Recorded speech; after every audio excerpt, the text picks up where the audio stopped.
आज हम करेंगे क्लास 10th के चैप्टर 1 का क्वेश्चन नंबर 3, जिसमें हमें क्या करना है, एलसीएम और एचसीएफ निकालना है। अपने 2 नंबर में तो एलसीएम एचसीएफ बहुत बार निकालेंगे, लेकिन इस क्वेश्चन में क्या अलग है, इसमें 3 नंबर्स दिए हुए हैं जिनके प्राइम फैक्टर निकाल के हमें एलसीएम और एचसीएफ निकालना है। तो सबसे पहले जब हमें इनके प्राइम फैक्टर निकालने से पहले हम तीनों नंबर्स के प्राइम फैक्टर निकालेंगे। अब 3 नंबर के प्राइम फैक्टर निकालना तो सीख ही लिया था हमने फर्स्ट सेकंड क्वेश्चन में, फर्स्ट एक्सरसाइज में ही।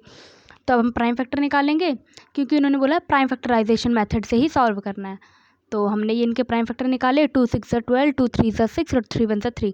अब 3 की टेबल में 15 आता है, 3 5 15 और 5 1 5, 21 और 7 1 7। ये आ गए इन तीनों के प्राइम फैक्टर्स। अब हम इनको लिखेंगे इनके प्रोडक्ट में, तो 12 is equals to 2 into 2 into 3। उसके बाद हम लिखेंगे 15 इज इक्वल्स टू 3 इंटू 5 और 21 इज इक्वल्स टू 3 इंटू 7। अब देखो हाईएस्ट कॉमन फैक्टर यानी कि एचसीएफ क्या है, 2 नंबर्स में जो कॉमन होता था 2 नंबर्स के फैक्टर में, वो एचसीएफ हो जाता था। ऐसे ही 3 वाले में भी जो तीनों में सेम आए वो हाईएस्ट कॉमन फैक्टर है 3 नंबर्स का। तो तीनों में सेम क्या है, हमें दिख रहा है 3 जो है तीनों में सेम है, इसलिए 3 इसका हाईएस्ट कॉमन फैक्टर हो गया। हाईएस्ट कॉमन फैक्टर सेम चीज़ है, बस वो 2 नंबर्स के प्राइम फैक्टर्स में कॉमन निकालना था, ये 3 नंबर्स के प्राइम फैक्टर में से कॉमन निकाला। अब एलसीएम के लिए हमें क्या करना है, हमें देखना है इन तीनों नंबर्स के जो प्राइम फैक्टर्स हैं उनमें कौन कौन से नंबर है। तो इसमें है 2 3 5 7।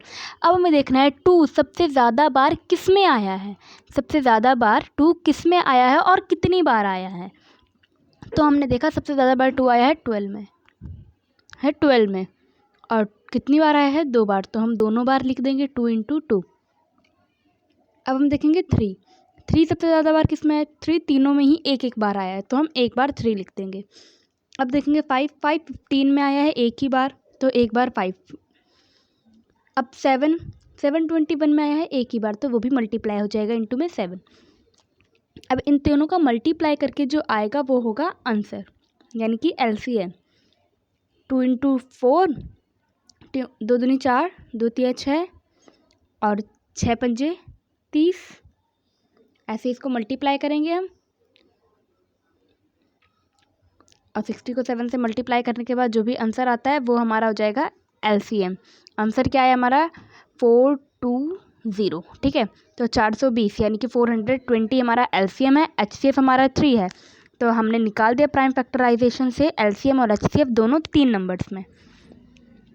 ठीक है, और ऐसे ही इसका सेकंड पार्ट भी ऐसे होगा, लेकिन सेकंड पार्ट करवाने से पहले मैं एक चीज़ कहना चाहूँगी, प्लीज़ मेरे चैनल को सब्सक्राइब कर देना और वीडियो पसंद आए तो लाइक कर देना। तो स्टार्ट करते हैं हम अब सेकंड क्वेश्चन में भी वही सेम क्वेश्चन है। तो हम सबसे पहले इनका प्राइम फैक्टर्स निकालेंगे। प्राइम फैक्टर निकालने के लिए हम तीनों नंबर्स के एलसीएम मतलब यही प्राइम फैक्टर्स निकालते हैं।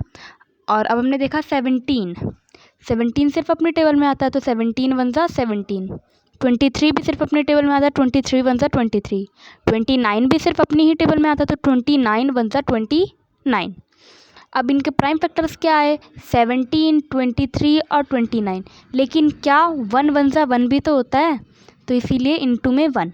इसके भी 23 इंटू में 1 और 29 इंटू में 1।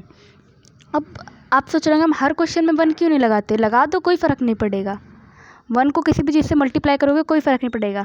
हम और में इसलिए नहीं लगाते क्योंकि वहाँ पे फ़र्क नहीं पड़ता है, लेकिन यहाँ पे हमें क्या निकालना है, हाईएस्ट कॉमन फैक्टर, जिसके लिए हमें कॉमन नंबर चाहिए। और इसमें कोई नंबर कॉमन नहीं था, तो इसीलिए हमें 1 लिखना पड़ा, और 1 इसमें आया हाईएस्ट कॉमन फैक्टर।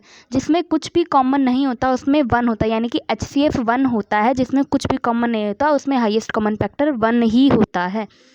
तो हमने हाईएस्ट कॉमन फैक्टर निकाला 1। अब एलसीएम कैसे निकालेंगे, वैसे ही पहले हम इनके प्राइम फैक्टर्स के नंबर देखेंगे कौन कौन से हैं, 17 23 29 और 1। और सबसे ज़्यादा बार 17 किस में आया है, एक ही में आया है, वो भी 17। 23 भी अपने में ही है सिर्फ, 29 भी सिर्फ अपने में ही है। तो हम इन सभी को मल्टीप्लाई करके लिख देंगे, और 1 तीनों में ही है, लिख दो चाहे ना लिखो, किससे मल्टीप्लाई करोगे 1 वही आंसर आएगा।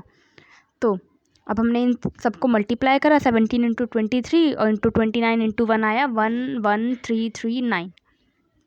ठीक है, इन सबको मल्टीप्लाई करने के बाद हमारा एलसीएम आ गया 1 1 3 3 9। तो ये हमारा आंसर हो गया एचसीएफ और एलसीएम दोनों। अब ऐसे ही हम करेंगे इसका थर्ड पार्ट, वो भी सेम इसी तरह से है जैसे इसके भी प्राइम फैक्टर निकालने होते हैं सबसे पहले, उसमें भी सबसे पहले प्राइम फैक्टर ही निकालने हैं। अब हम 8 के प्राइम फैक्टर निकालेंगे तो 8 किसकी टेबल में आता है, 2 की टेबल में। तो हम 8, 9 और 25 तीनों के प्राइम फैक्टर्स निकालेंगे। प्राइम फैक्टर्स निकाल के उनको लिखेंगे लाइन वाइज लिखेंगे। 8 is equals to 9 is equals to 25 is equals to, जो भी उनके प्राइम फैक्टर्स आएंगे उनके प्राइम फैक्टर्स को लिखेंगे। प्राइम फैक्टर्स को लिखने के बाद हम उनमें देखेंगे कॉमन क्या है, जिससे हम हाईएस्ट कॉमन फैक्टर निकालेंगे। फिर हाईएस्ट कॉमन फैक्टर के बाद हम एलसीएम निकालेंगे उनके सभी नंबर्स को देख के। तो ये हमने इनके प्राइम फैक्टर्स निकाल लिए। तो हम लिखेंगे 8 इज़ इक्वल्स टू में 2 इंटू 2 इंटू 2 और 9 इज़ इक्वल्स टू में 3 इंटू 3। ठीक है, कलर चेंज कर लेते हैं थोड़ा सा ताकि पता चल जाए अलग अलग। ये हमने प्राइम फैक्टर्स निकाले हैं, ये हमने यहाँ पे HCF LCM निकालना स्टार्ट करा है। तो 8 is equals to 2 into 2 into 2 और 3 is equals to 9 is equals to 3 into 3 और 25 इज़ इक्वल्स टू 5 इंटू 5। अब 5 इंटू 5, अब हमने देखा इनमें कॉमन क्या है, तीनों में दिख रहा है कुछ कॉमन नहीं ना, कुछ भी कॉमन नहीं है। तो इसका मतलब क्या है, इसका हाईएस्ट कॉमन फैक्टर 1, क्योंकि 1 तीनों में है। 1 1 जा 1, जैसे ये लास्ट में इसके 1 है। अब हम कभी 1 के आगे सॉल्व ही नहीं करते, अगर हम देखें तो 1 सिर्फ अपनी टेबल में आता है ना, तो 1 1 जा 1 भी हो सकता है, तो इसीलिए इनमें 1 लगाते हैं। और इसका हाईएस्ट कॉमन फैक्टर क्या आ गया, 1। जिसका कोई कॉमन फैक्टर ना निकलता हो तो उसे 1 उसका हाईएस्ट कॉमन फैक्टर बता देते हैं। अब एलसीएम कैसे निकालेंगे, हमने देखा कौन कौन सा नंबर है, 3 2 5, ये इनके प्राइम फैक्टर्स में यही देखा सबसे ज़्यादा बार किस में है, 8 में। कितनी बार है, 3 बार। हमें नंबर देखना है सबसे ज़्यादा बार किसके प्राइम फैक्टर्स में है और कितनी बार है। जितनी बार होगा वो उतनी बार हमें वहाँ पे मल्टीप्लाई करना है। तो 3 बार था तो हमने 2 को 3 बार मल्टीप्लाई करा। अब 3 9 के प्राइम फैक्टर्स में 2 बार था, सबसे ज़्यादा बार 3 9 के प्राइम फैक्टर्स में ही था ना, 3 2 बार था तो हमने दोनों बार लिखा। अब हमने देखा 5 25 के फैक्टर में सबसे ज़्यादा बार है।